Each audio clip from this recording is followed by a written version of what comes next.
आज मुझे बेहद खुशी महसूस हो रही है, क्योंकि जिस जगह में पहले फेज के चुनाव थे, तमाम इलाकों से, तमाम जिलों से, उन पहले फेज के इलाकों से ये खबरें आ रही हैं कि कई इलाकों में 65, 70, 75% से भी ज्यादा वोटिंग टर्नओवर हुआ है। और वहां से मेरे चाहने वाले, मेरे दोस्तों ने मुझे टेलीफोन करके ये बताया है कि उन्होंने ये जो वोटिंग की है वो इस बात को लेकर के वोटिंग की है कि भारतीय जनता पार्टी ने जो हमारा आर्टिकल 370, 35 से रियासत को तोड़ करके, हमारा बंटवारा करके यूनियन टेरिटरी बनाया, हमारी आइडेंटिटी, कल्चर, डेमोग्राफी, इतिहास सब बदल दिया, उसके खिलाफ उन्होंने वोटिंग की है। यानी कि ये जाहिर हो गया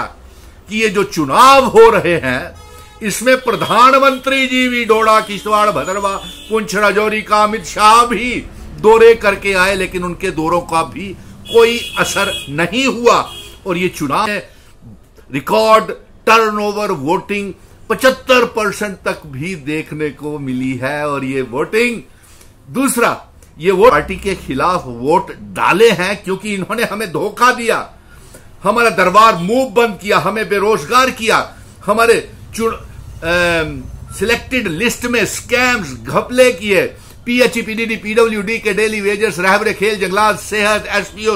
विलेज डिफेंस कमेटीज के member, SRO 43, home guard, anganwadi workers, fire and emergencies के, मनरेगा के बच्चों के, कंट्रेक्चुअल लेक्चरर्स के मुझे फोन आ रहे हैं कि अभी पहले चरण के चुनाव हुए हैं, अभी दूसरे और तीसरे चरण में भारतीय जनता पार्टी को बुरी तरह से हराएंगे। प्रोजेक्ट वो वापस लाना, स्मार्ट मीटर, रिचार्जिंग, लगान, जजिए,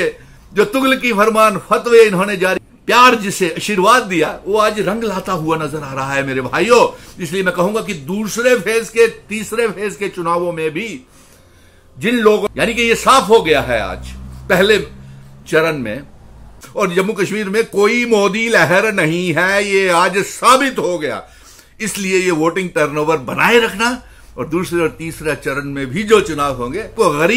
गरीबों के ऊपर जुर्म ढाए और हमारे बच्चों को बेरोजगार किया, किसी को पका तक नहीं किया। और ये सबसे अमीर पार्टी है, इनके उम्मीदवार सबसे ज्यादा अमीर निकले, और ये अमीरी और गरीबी की जंग है। हाथ जोड़ के कहता हूं मैं तमाम अवाम से भी और नौजवानों से, भरोसा कीजिए सुनील डिंपल के ऊपर, अभी मेरी जंग बहुत लंबी है। अभी तो 8 अक्टूबर के बाद भारतीय जनता पार्टी को फिर से मैं सुप्रीम कोर्ट में लेके जाऊंगा, और जो सरकार भी बनेगी उसको भी घसीटूंगा अगर इन्होंने हमारे 370 को वापसी में देर की। और 370, 35A के लिए तो मैं सुप्रीम कोर्ट में फिर जाऊंगा, वहां पे फिर से दायर करूंगा केस, और पार्लियामेंट ऑफ इंडिया में फिर से अमेंडमेंट करवा के 370 लाऊंगा। यानी कि आज ये साबित हो गया भारी वोटिंग टर्नओवर से ये जम्मू कश्मीर के हिंदू, मुस्लिम, सिख, ईसाई, गुज्जर, बकरवाल, चिनाब, पीर पंजाल, पहाड़ी, कश्मीरियों ने, और आने वाले दिनों में जम्मू के लोग ये बताएंगे कि ये जंग सीधी की सीधी और तो मुद्दों के ऊपर है ही है, अपने जम्मू कश्मीर की आवाम के ऊपर, वो मुझे निराश नहीं करेंगे। क्योंकि आज मैं सबसे ज्यादा खुश हूं इतनी वोटिंग देख करके,